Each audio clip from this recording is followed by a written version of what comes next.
Welcome back to the Apartment Geek. I'm your host, Chris Robinson, and happy end of January. We've got some rain, we've got some snow in the mountains. It's kind of this late start to the winter, and I'm excited to get up and hopefully do some skiing here soon. And hopefully people are seeing some momentum positively in the new year. I mean, we're 3 weeks in to January, into the new year, and I was so adamant in December, and I'm not perfect by any means, but start strong by starting routines and positive habits and patterns in December, and then kind of start the race, kind of running, if you will, January 1. So I'm doing really well in some areas, and then kind of trying to gain speed in some others. Today, we're going to talk about something that was passed, kind of this California legislative thing, actually several years ago. And it's the whole law with regards to balconies. And being a landlord or a property owner, sometimes we're kind of in the dark with these new changes and new laws. And we've seen, especially how California and San Diego has really kind of snuck in different laws regarding rent control in the past.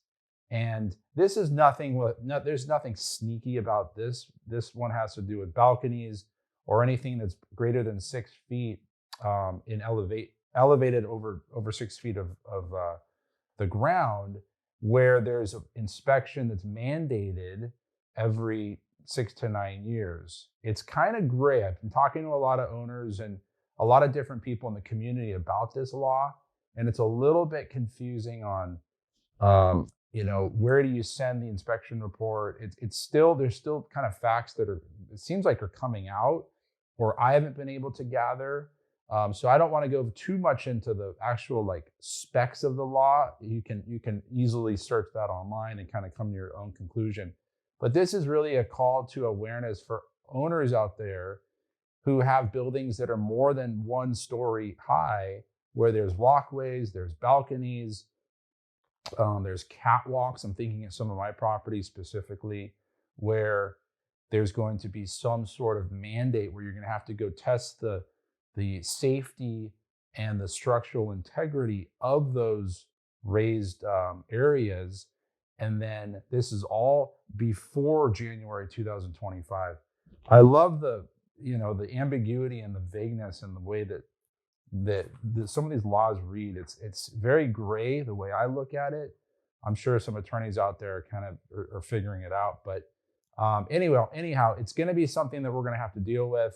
I don't know exactly how it's going to play out yet, but this is, again, just a call to action. If you have 2-story, 3-story, whatever buildings, kind of be cognizant, start kind of thinking about this year and kind of looking at the safety of those, or at least budgeting in an inspection at some point. It's got to be done by an architect or a licensed architect or a structural engineer.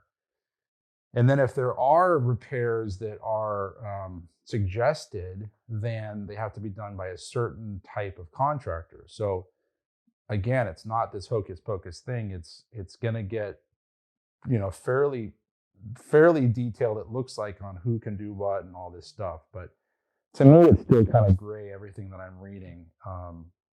But it's going to be something I have to deal with. So it's a planning item for 2024 to look at before January of 25. So at least we're 12 months out. And let me know what you think. Call me if there's any comments or questions. I get a lot of emails, but phone calls are obviously easy. We can communicate about topics, questions just on the fly. I'm usually very accessible on my cell phone.